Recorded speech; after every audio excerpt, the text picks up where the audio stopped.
Quiero hablar acerca de este tema que yo he titulado Una auténtica libertad. Porque yo digo, no hay mejor comunicador que aquel que comunica que hay posibilidad de ser libre. Ustedes saben que en nuestro país llegó un momento donde éramos esclavos de España, ¿no? Éramos dominados por España. Y hubo un grito de libertad, ¿no? Primero hubo una revolución en 1810 y después hubo un grito de libertad en 1816 que fue justamente aquí en San Miguel de Tucumán. Aquí se gritó, se transmitió la libertad a todo el país y Argentina dejó de ser un país sometido a otro país como era el Reino de España. Y fuimos libres. Y el hombre necesita esa libertad, ¿no? Imagínense si, bueno, todos hemos pasado, voy a usar un ejemplo reciente, todos hemos pasado el tiempo de la cuarentena por la pandemia del COVID, ¿se acuerdan? ¿Quién se sintió bien quedándose en su casa? ¿Alguno de ustedes se sintió bien quedándose en su casa? Necesitamos libertad. Tengo un amigo que tiene 3 hijos, me dice, Ernesto, no sabes lo que pasamos con 3 niños en un departamento, sin poder salir. Y realmente cuando el ser humano se siente limitado y no tiene libertad, lo sufre. Necesitamos ser libres, tener libertad, libertad civil, libertad religiosa. Si no tuviéramos libertad no podríamos estar aquí nosotros reunidos. Nos reunimos con libertad en este lugar, nadie nos condiciona, tenemos libertad para leer la palabra. Sabemos que hay países donde esto no se puede hacer. Si usted va a China, en China no hay libertad religiosa. Es bastante complicada la cuestión. Usted no puede hablar de Dios al aire libre a alguna persona en el tren, en el colectivo, en la calle, porque puede ir preso. No hay libertad. Y el ser humano necesita sentirse libre, ser libre para tomar decisiones. Ahora, ¿qué es la libertad? Ustedes saben que ahí entramos en un terreno complicado, porque definir lo que es la libertad es difícil. Hay una definición que dice que la libertad es la capacidad humana de actuar por voluntad propia. O sea, la capacidad de tomar decisiones por mí mismo. Y bueno, cuando empezamos a hilar fino nos damos cuenta de que eso no es tan real, ¿no? Porque en alguna manera todos nos influimos en ese entramado de relaciones de la cual todos somos partícipes. Pero hay otra definición de libertad, y es que el estado de libertad define la situación, circunstancias o condiciones de quien, y ahora en esta definición lo define por el lado negativo, ¿no? Por quien no es esclavo. Ahí la cosa se pone más complicada todavía, ¿no? Quien no es esclavo, ni sujeto, ni impuesto al deseo de otros de forma coercitiva. Ahora, hubo un momento en la historia del hombre donde hubo un grito de libertad, y ese grito de libertad lo trajo nada más ni nada menos que Jesús, pero él no gritó, ¿no? Él no gritó. Cuenta la historia que un día Jesús llegó a la sinagoga, se le dio el rollo de la Biblia, lo que existía en aquel momento, para que él leyera, y dice Lucas 4:18 que el Señor abrió la Biblia en este lugar, el rollo en este lugar, y dijo, y leyó, el Espíritu del Señor está sobre mí, porque me ha ungido para anunciar buenas nuevas, buenas noticias a los pobres. Me ha enviado para proclamar libertad a los cautivos y vista a los ciegos, para poner en libertad a los oprimidos y para proclamar el año agradable del Señor. Y como ustedes saben, a muchos de los judíos que estaban allí no les gustó lo que Jesús, porque él terminó diciendo, hoy se ha cumplido esta palabra delante de vosotros. Entonces cuando él dijo eso, muchos no les gustó, porque ¿cómo estás hablando de que vos sos el que venís a dar libertad? Nosotros esperamos al Mesías.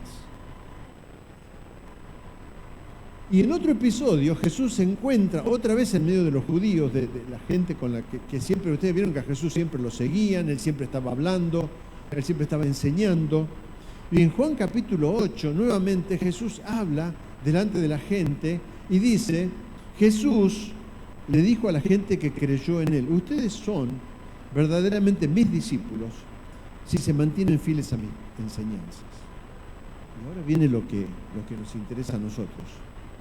Y conocerán la verdad, y la verdad los hará libres. Nuevamente Jesús poniendo el dedo en la llaga. ¿Quién puede definir la verdad, no? ¿Qué es la verdad? Otro gran tema.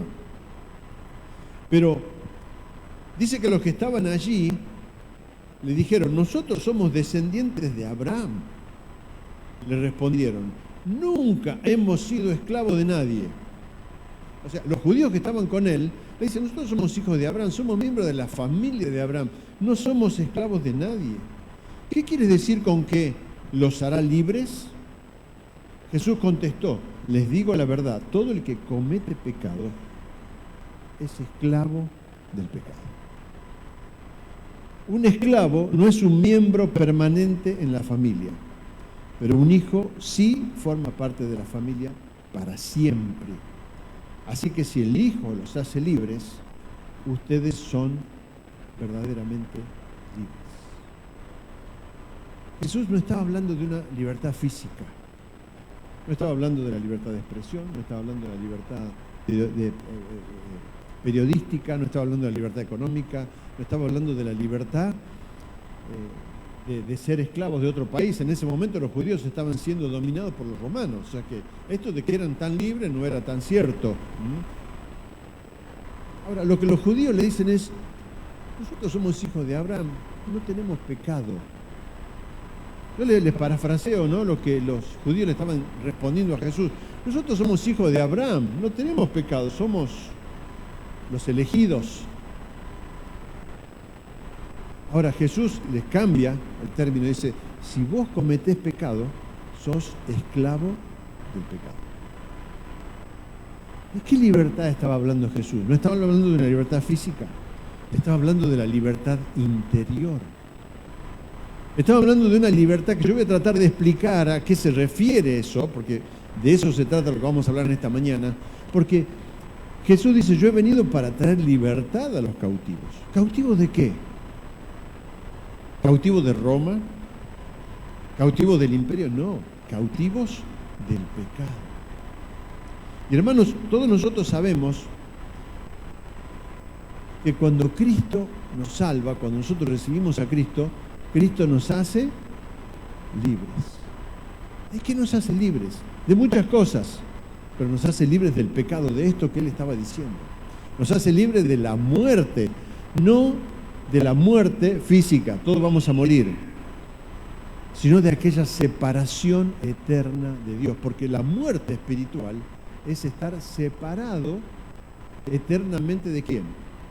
De nuestro Señor.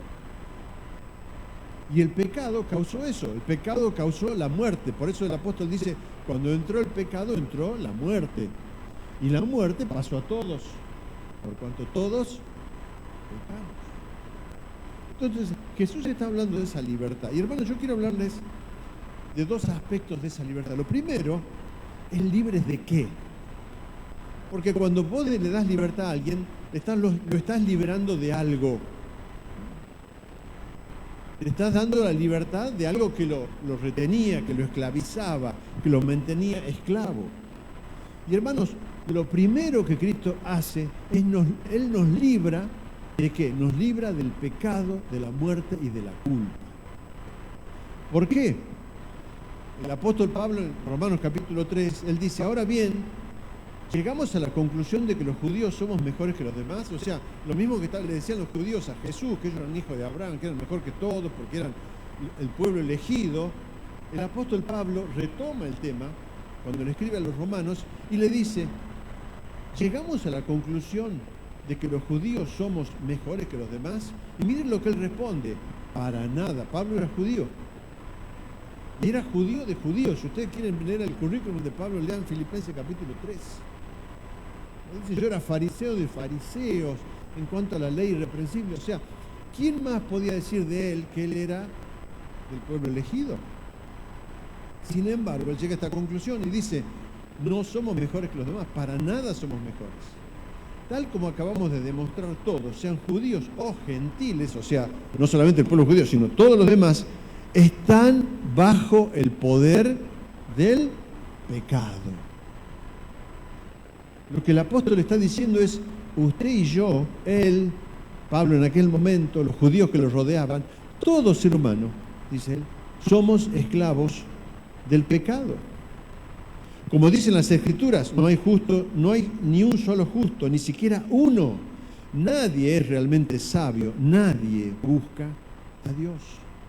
Y el mismo apóstol Pablo en Romanos capítulo 5 después vuelve a retomar el tema y dice, cuando Adán pecó, el pecado entró en el mundo. Nos está explicando por qué nosotros estamos bajo el poder del pecado. ¿Por qué el ser humano estaba bajo el poder del pecado en aquel momento y por supuesto ahora también? Cuando Adán pecó, el pecado entró en el mundo. El pecado de Adán introdujo la muerte. ¿Qué es la muerte? No es la muerte física, es la separación eterna de Dios.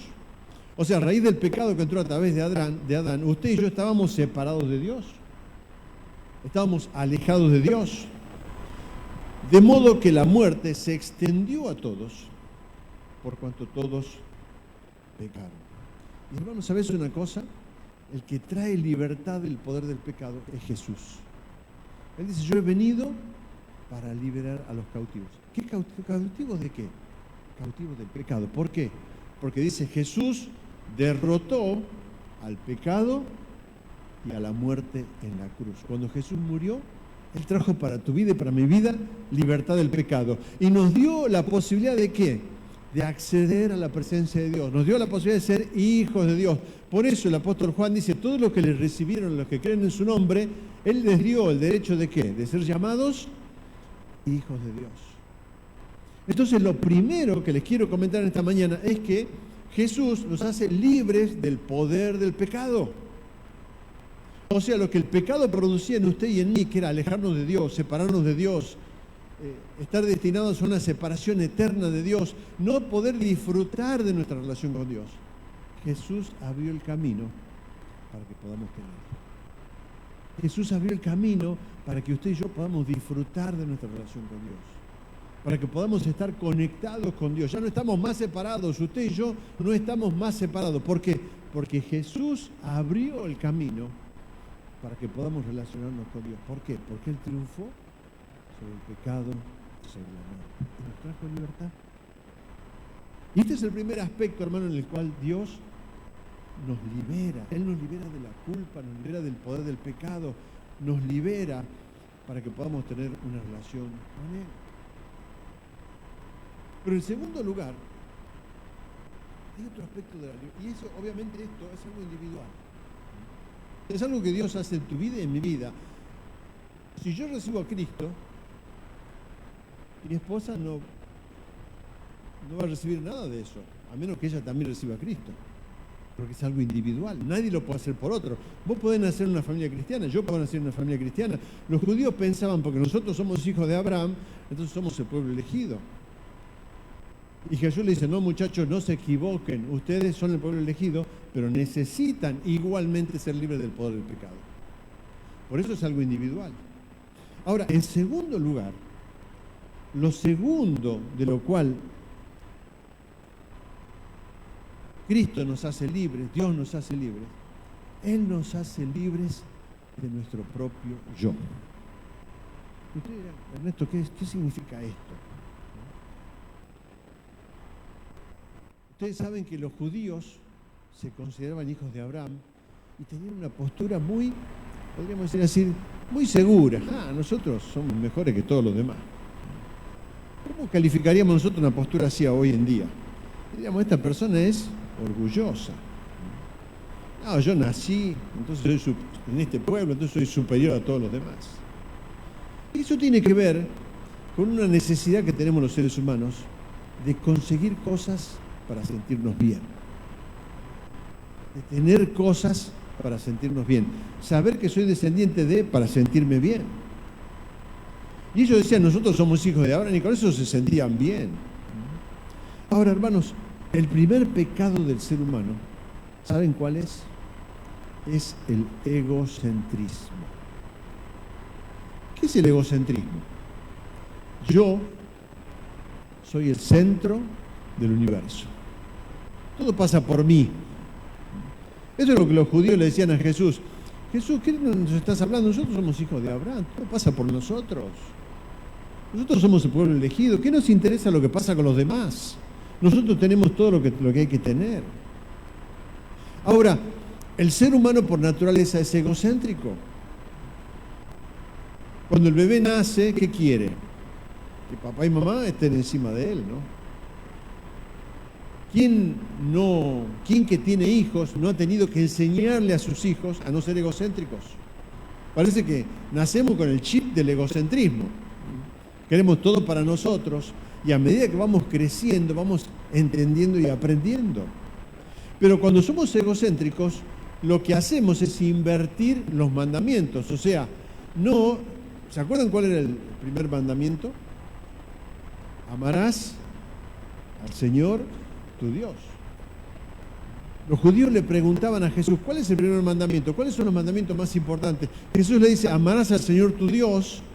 Y después el segundo dice, amarás a tu prójimo como a ti mismo. Miren ustedes si no es una vacuna en contra del egocentrismo. Porque amar a Dios es darle cosas a Dios. No es un amor romántico. Ah, Señor, yo te amo. Pero en la práctica no te doy nada.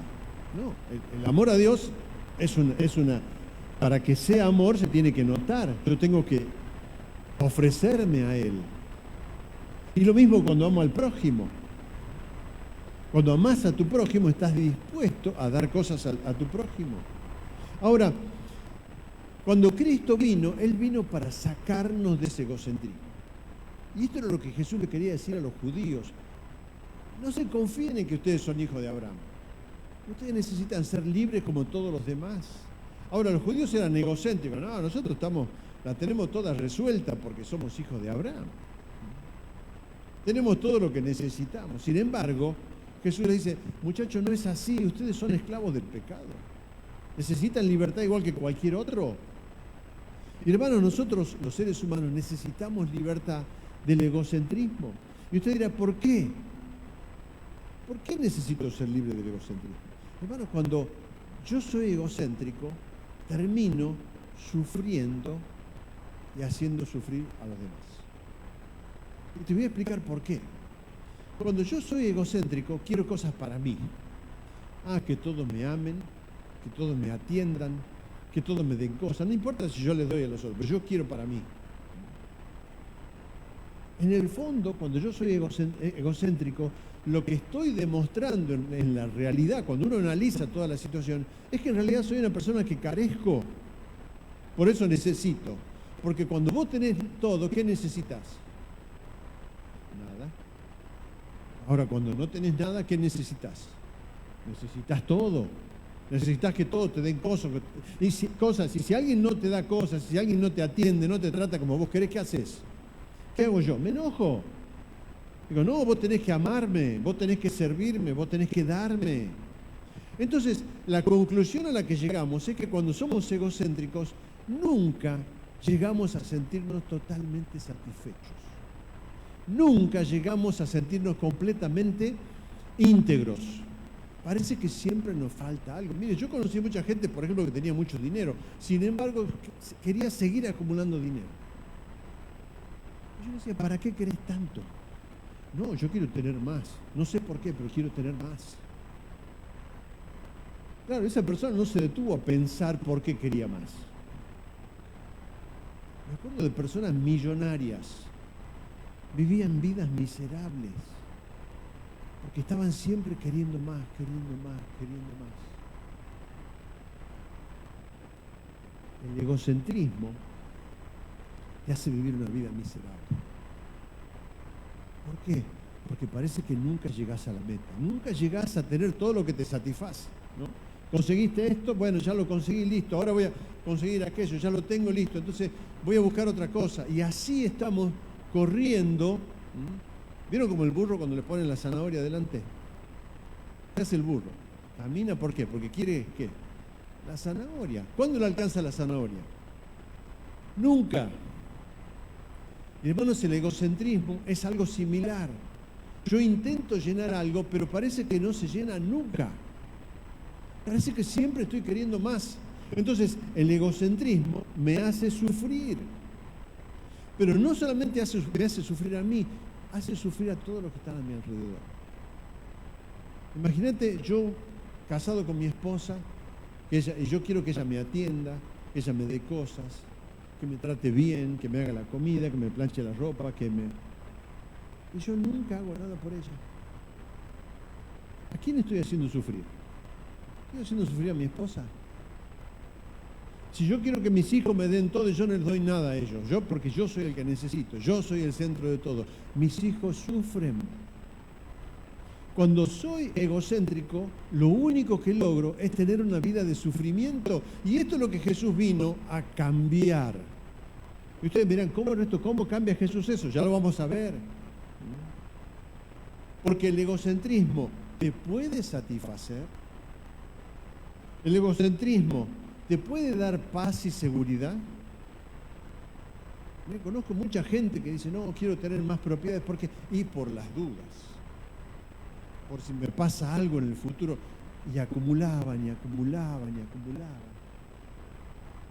Una vez un amigo me dice, mira, esa persona ni sabe el dinero que tiene, pero siempre busca más. Tiene una cantidad de dinero incalculable, pero siempre busca más. ¿Por qué? Por las dudas. Por las dudas me pase algo, por las dudas necesite después. Hermanos, el egocentrismo es una vida, en realidad, es una vida de carencia interior profunda que trata de alguna manera de satisfacerse con lo externo, pero no se logra. ¿Por qué? Porque la solución no viene de lo externo. La solución viene de lo interno, de lo que pasa dentro de tu vida. Ahora, el apóstol Pablo nos da la solución para el egocentrismo. ¿Sabe por qué? Porque él la encontró. Él encontró la solución para el egocentrismo. El apóstol Pablo era una persona egocéntrica. Si usted lee Filipenses capítulo 3, va a ver todas las cosas que él hacía para darse valor. Y él ahí describe todo lo que él hace. Ustedes pueden leerlo en su casa, pero yo le voy a leer simplemente algunos versículos. Después que él hace todo este relato, Filipenses capítulo 3, versículo 7, él termina con esta conclusión. Él dice, antes creía que esas cosas eran valiosas. Antes yo creía que todo eso era valioso, dice el apóstol, pero ahora considero que no tiene ningún valor el ser fariseo, nacido de una familia ilustre, el haber estudiado, el tener títulos, el ser fariseo de fariseos en cuanto a la ley saduceo, irreprensible, perdón. Él tenía todos los laureles que un judío podía querer tener. Sin embargo, él dice, me doy cuenta, considero que no tiene ningún valor. ¿Debido a qué? Debido a lo que Cristo ha hecho. Y bueno, cuando él conoció a Cristo, se dio cuenta que todo lo que él había cultivado, todo lo que él había guardado, todo lo que él había acumulado, ¿de qué le servía? De nada. De nada. ¿Por qué? Porque era esclavo de esas cosas. Era esclavo de su egocentrismo, de su necesidad de valoración. Y él sigue diciendo en el versículo 8, así es, todo lo demás no vale nada cuando se compara con el infinito valor ¿de qué? De conocer a Cristo Jesús, mi Señor. ¿Qué fue lo que Pablo conoció? ¿Saben lo que Pablo conoció? El amor incondicional de Jesús. Porque Pablo se dio cuenta, no necesito hacer nada para ser perdonado, simplemente recibir a Cristo. Él entendió el sacrificio de Cristo, él entendió que había algo que yo por mis propios medios no podía lograr. Entonces él dice, todo esto que he acumulado, ¿de qué me sirve ahora? No me sirve de nada, lo dejo de lado. ¿Por qué? Porque ahora conozco a Cristo, conozco su amor, conozco su misericordia, todo lo que hemos cantado esta mañana. Conozco lo que Él hizo a mi favor. Conozco que me liberó del pecado, que me liberó de la muerte, que me da vida eterna. Pero no solamente eso, sino que ahora en mi vida terrenal, ahora aquí, puedo vivir una vida distinta. Porque, hermanos, la libertad no es para el futuro solamente. La libertad no es para que cuando usted muera vaya al cielo. Eso es una parte de la libertad. Pero Dios nos da libertad para vivirla ahora. Y hermano, cuando Dios te hace libre del egocentrismo, te hace libre del egocentrismo para que vos vivas ahora una vida satisfactoria. Ahora, no en el futuro. No en el futuro, porque a veces pensamos, bueno, aquel día, cuando llegue el futuro. ¿Y ahora qué hacemos? Entonces el apóstol dice, cuando conocí a Cristo, dejé de ser egocéntrico. Dejé de confiar en todos mis logros personales. Dejé de confiar en todo lo que yo había hecho. Lo dejé, no lo considero importante, porque lo que tiene valor ahora es conocer a Cristo Jesús, mi Señor. Y Él sigue diciendo, por amor del cual he desechado todo lo demás. Y lo considero basura a fin de ganar a Cristo. Tremendo, hermanos, ¿no? Ser libres del egocentrismo. Pero el tercer punto tiene que ver, vamos a ver otra cosa más de qué nos hace libre el Señor. Y es que el Señor también nos hace libres del miedo. ¿Qué ser humano no tiene miedo? En la pandemia yo creo que ahí aprendimos, pero hicimos un doctorado en miedo, ¿o no? Hicimos un doctorado porque hay, usa barbijo, lavate las manos, no saludes a nadie, no le des la mano a nadie, no te acerques, acércate a 5 metros. Hicimos un doctorado en miedo, ahí nos recibimos todos de doctores en miedo. Y el ser humano tiene miedo. Ahora, Jesús ¿vino a qué? Él vino a hacernos libres del miedo. Y ustedes dirán, Ernesto, ¿de dónde sacás eso? Efesios capítulo 1. El apóstol Pablo nuevamente escribe y dice, también pido en oración que entiendan la increíble grandeza del poder de Dios. Hermanos, necesitamos entender la grandeza del poder de Dios. Dios lo hemos cantado, ¿no? Dios es poderoso. Ahora, ¿qué sentís cuando te dicen, mira, tenés una enfermedad? Y empezamos a temblar. ¿Y ahora qué hago? Cuando te vas a quedar sin trabajo. ¿Y ahora qué hago? Cuando hay un conflicto con tu familia. ¿Y ahora qué hago? Empiezo a tener miedo, empiezo a tener pánico. Ahora, el apóstol dice, quiero que entiendan la increíble grandeza del poder de Dios para nosotros los que creemos en Él. Y sigue diciendo, es el mismo gran poder que ¿qué hizo? Que levantó a Cristo de los muertos y lo sentó en el lugar de honor a la derecha de Dios en los lugares celestiales. O sea, el mismo poder que levantó a Cristo de los muertos está disponible para vos y para mí. ¿Lo crees? No lo digo yo, lo dice la Biblia, lo acabamos de leer. Entonces, si Dios te da todo ese poder, y ese poder está a tu alcance, ¿de qué tenemos que tener miedo? ¿De qué tenés que tener miedo? ¿Qué te va a pasar mañana? ¿Qué dijo? ¿Qué les enseñaba a Jesús a sus discípulos? No se afanen, no tengan miedo por el mañana. Miren las aves de los cielos, ¿quién les da de comer? Miren las flores del campo, ¿quién las viste? Ni aun Salomón con toda su gloria, dice, se vistió como una de ellas.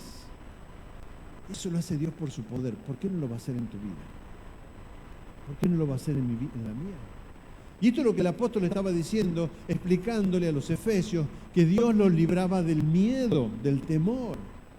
Ese poder que levantó a Cristo de los muertos y lo sentó en el lugar de honor, está disponible para vos. Y sigue diciendo, y ahora Cristo está muy por encima de todo. Sean gobernantes o autoridades o poderes o dominios o cualquier otra cosa, no solo en este mundo, sino también en el mundo que vendrá, o sea, en el futuro. ¿Tenés que tener miedo por tu futuro? Jesús está por encima de todo. Lo dice el apóstol, lo dice la palabra. Él está por encima de gobiernos, autoridades, poderes, dominios, y podemos enumerar, ¿no? Problemas económicos, enfermedades, pandemias, catástrofes. Jesús está por encima de todo, dice el apóstol. Dios, y termina diciendo, Dios ha puesto todo bajo la autoridad de Cristo, a quien hizo cabeza de todas las cosas, para beneficio de ¿quién? De la iglesia. ¿Quién es la iglesia? Somos nosotros, usted. ¿A quién va a beneficiar el poder de Dios? ¿Al vecino? No, te va a beneficiar a vos. porque vos sos un hijo de Dios. Te va a beneficiar a vos porque vos sos parte del cuerpo de Cristo. Porque Dios quiso eso. Dios quiso que todo ese poder de Cristo esté disponible para su iglesia. Por eso oramos por milagros, por eso oramos por enfermedades, por eso oramos para que haya resolución de problemas, por eso oramos para que haya bendición en la vida de cada uno. Hermanos, el objetivo con esto es que ni vos ni yo tengamos miedo del futuro. Que ni vos ni yo vivamos con temor, con angustia. Dios quiere que seamos libres del miedo. Por supuesto, yo tengo que creerlo. Si yo no lo creo, no funciona, te lo aseguro. Si usted no lo cree, no le va a funcionar. Porque es una cuestión de fe. Es una cuestión de creer en lo que Dios dice. Y hermano, te quiero decir una cosa. El miedo y la libertad son incompatibles. Si vos tenés miedo, nunca te vas a sentir libre. Si vos tenés terror, no vas a disfrutar de la libertad. Te vas a sentir esclavo. Te vas a sentir encarcelado. Te vas a sentir que estás preso. Porque el miedo te esclaviza. El miedo te encarcela. Entonces, ¿qué es lo que vino Jesús a traer? Libertad del miedo. ¿Para qué? Para que nunca más tengamos miedo de nada. ¿Por qué? ¿Quién está con nosotros? El Señor. Y todo el poder de Cristo está a favor de ¿quién? A favor de nosotros. ¿No te parece algo extraordinario? Es algo tremendo. Es un regalo que Dios nos hace. Es un regalo que Dios te hace a vos y me hace a mí. Y no porque nosotros lo merezcamos, sino porque Él es un Dios de amor y de misericordia. Por eso lo hace. Pero hermanos, quiero en esta segunda parte ahora explicarles otra cuestión. No solamente somos libres de, somos libres del pecado, libres de la muerte, libres del egocentrismo, libres del miedo, pero también Dios nos hace libres para algo. Porque si yo te doy libertad y te digo, bueno, Ernesto, acá podés ser libre. ¿Y para qué soy libre? Para deambular, para... ¿Cuál sería el sentido verdadero de ser libre de algo? Hermano, cuando nosotros somos libres de algo, el verdadero sentido de la libertad no es solamente para ser libres de la tiranía, sino es también con el fin de que usted y yo, de que vos y yo, podamos vivir una vida plena, una vida satisfactoria. No es simplemente, bueno, ahora hago lo que quiero porque soy libre. Eso no es libertad, eso es libertinaje. La libertad tiene sentido, tiene un objetivo, tiene una función.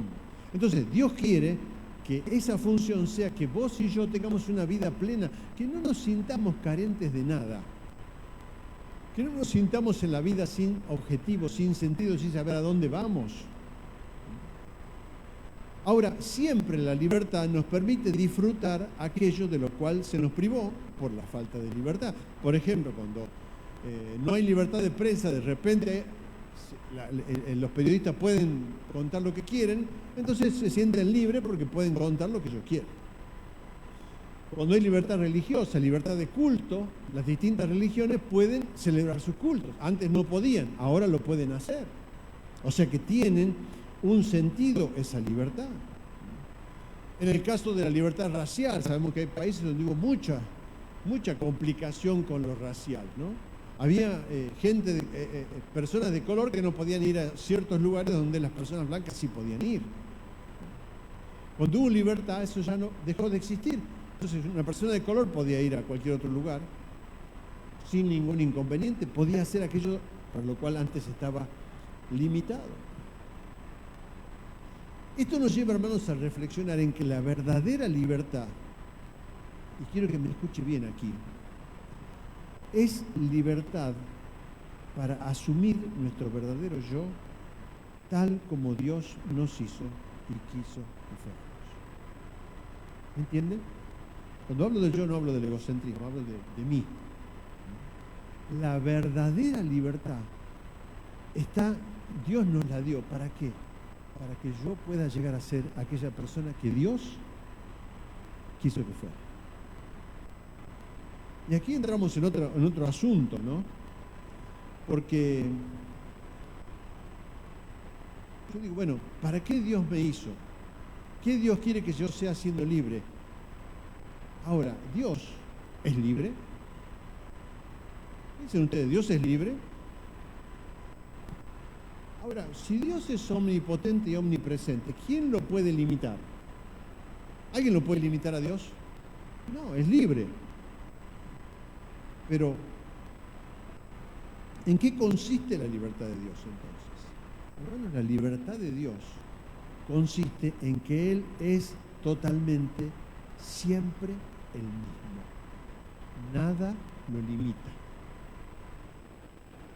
Y acá vamos a otro concepto que tal vez nos suene un poco raro, ¿no? Dios es libre, ¿por qué?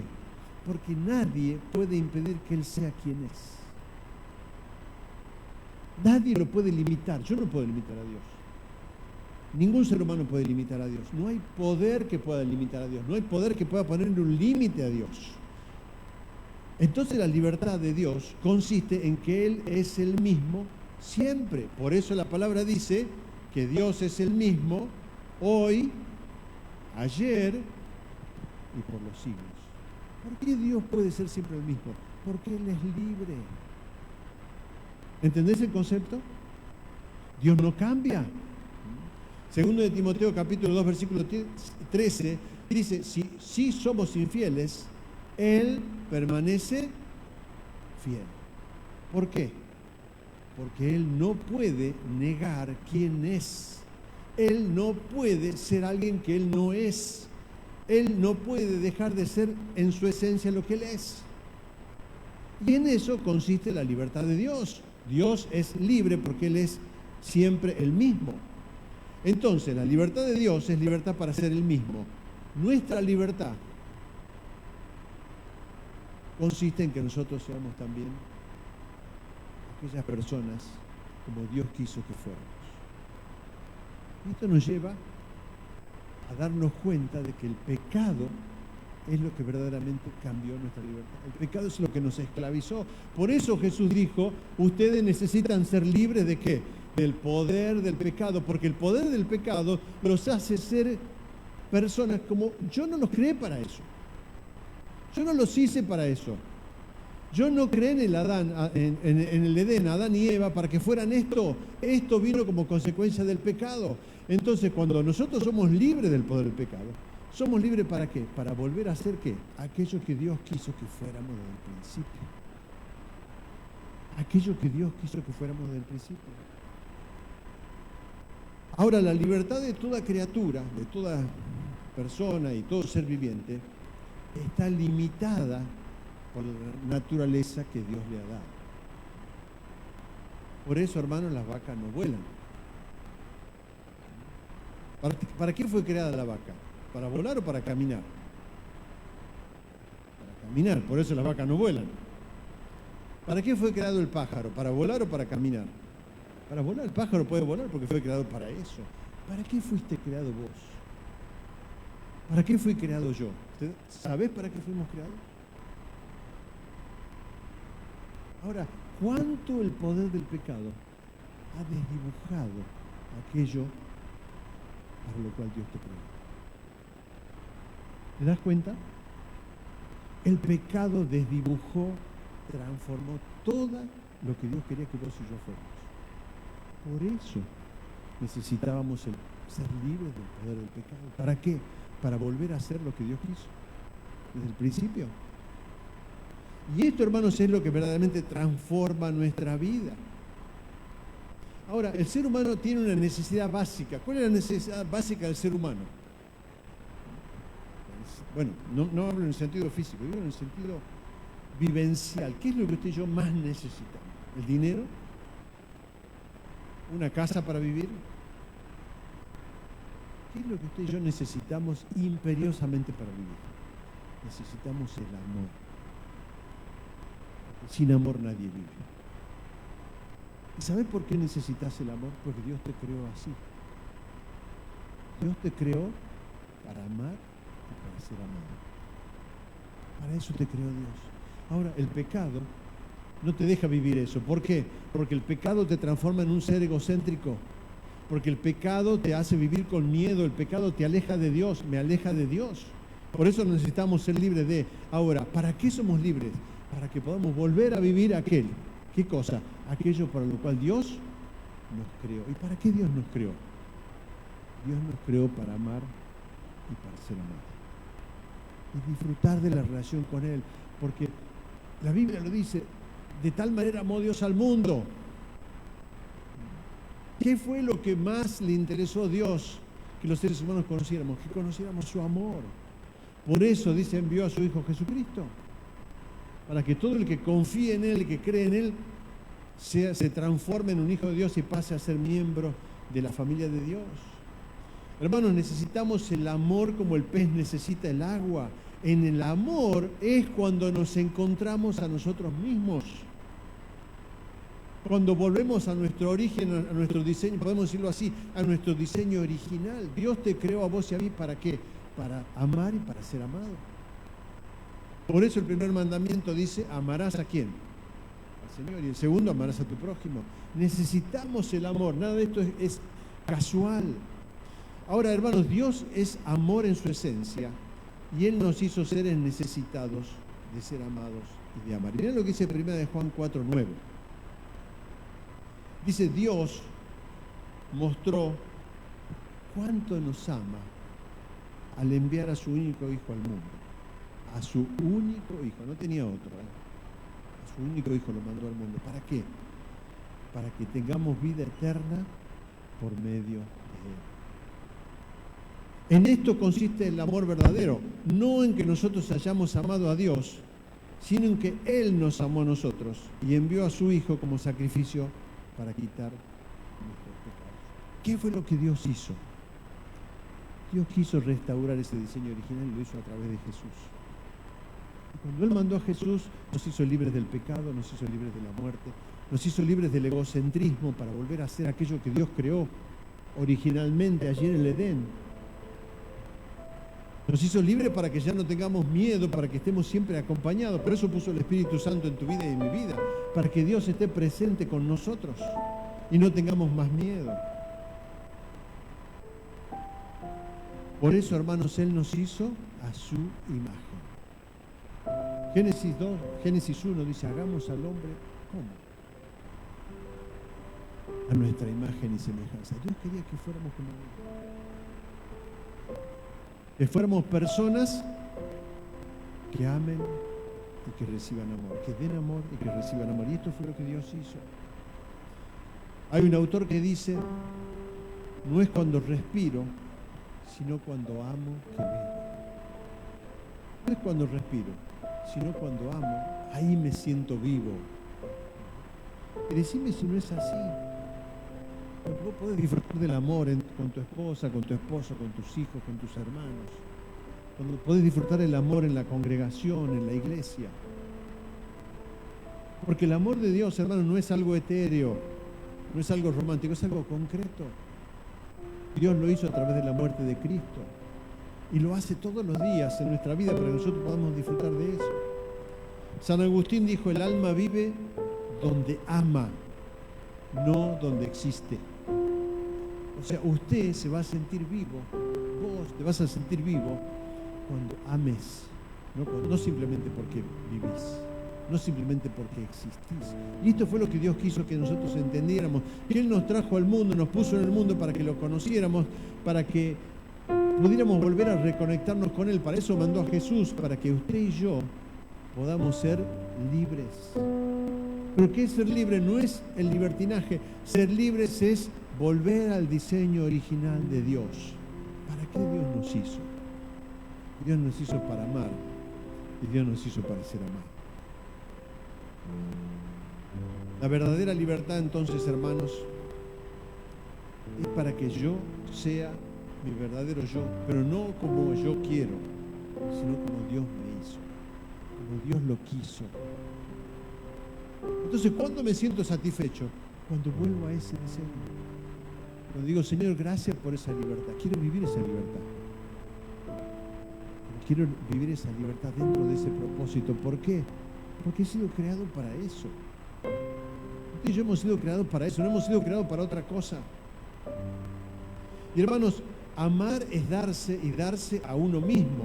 Por eso, para ser yo mismo, tengo que negarme a mí mismo. Parece un trabalenguas, ¿no? Para ser yo mismo, según el diseño de Dios, tengo que negarme. Por eso Jesús dijo, el que quiera venir en pos de mí, ¿qué tiene que hacer? Tome su cruz y sígame. ¿Qué significaba eso? Significa que yo iba a crucificar mi egoísmo y iba a decir, Señor, acepto tu libertad y dejo de lado mi egocentrismo. Acepto tu libertad y el poder del pecado ya no tiene más poder sobre mí, ya no me domina. Acepto tu libertad y ya no tengo miedo, porque tengo tu libertad. Entonces ahora soy esa persona que vos pensaste, esa persona que vos creaste allí en el Edén y el cual querés que yo sea. Con el fin de ser libre tengo que servir, con el fin de vivir tengo que morir a mi egocentrismo, con el fin de descubrirme tengo que perderme en el acto de amar. Hermano, cuando usted ama, usted se descubre, porque Dios se expresa en su vida, porque Jesús se expresa en su vida. Cuando usted ama, usted se descubre cómo Dios lo hizo, qué fue lo que Dios quiso para su vida. La verdadera libertad, hermanos, es ser libre de mi propio egocentrismo. Dice Marcos capítulo 8, versículo 35, y con esto vamos terminando, hermanos. Si tratas de aferrarte a la vida, ¿a qué vida? A mi vida egocéntrica, a la vida de mi yo humano, carnal, egoísta, la vas a perder. ¿Te das cuenta?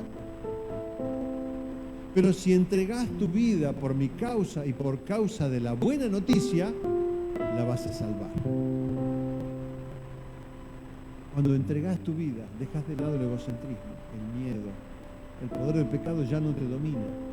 Ahora podés sentirte una persona plena, andando en los caminos de Dios, amando como Dios quiere que ames. Y te descubrís a vos mismo. ¿Por qué? Porque te das cuenta de repente que haces cosas que nunca habías pensado. Que te entregás por el bien de otro cuando antes querías todo para vos. Entonces cuando el otro ahora necesita algo, lo haces con alegría. Ya no lo haces porque, bueno, tengo que hacerlo, otra vez me molesta. No, ahora lo haces con alegría y no estás esperando que el otro te devuelva nada. Lo haces con libertad. En la libertad no se espera nada a cambio. ¿Por qué? Porque Dios se está expresando a través tuyo. Yo no sé si soy claro, hermano. ¿Usted me entiende? Cuando usted es libre, Dios se expresa a través suyo. Ya no es usted, no es Ernesto, no es Miguel. Ahora es Dios que se expresa a través. Entonces cuando otros lo ven, dicen, mira, esa persona está expresando a la persona de Dios. Y nos damos cuenta, ¿no? Nos damos cuenta cuando alguien expresa, ¿no? ¿O no? Cuando alguien te ama sin condiciones, vos que decís, gracias Señor, has mandado un ángel a mi vida para que me demuestre amor, para que me dé lo que necesito. Porque esa persona, ese ángel que Dios mandó, no me pide nada a cambio, no me está cobrando para ayudarme, lo está haciendo desinteresadamente porque así lo hizo Dios y así lo podemos hacer nosotros. Hermanos, si insistimos en vivir para nuestra propia libertad, vivir para mí y mis intereses, dice la palabra, voy a perder mi vida. ¿Sabes qué? No hay trascendencia. Si vivís para vos, si yo vivo para mí, no me interesan los demás, no hay trascendencia. La verdadera trascendencia viene de la mano de entregarte por amor a otros. ¿Y sabes una cosa?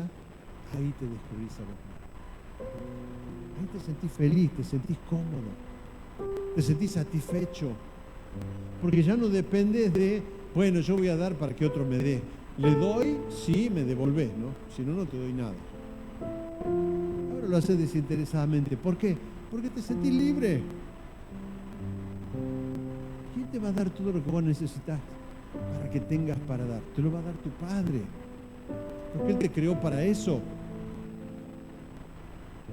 Por eso, hermanos, es fantástico vivir en la libertad de Dios. Es fantástico, porque no hay límite, nada te puede limitar.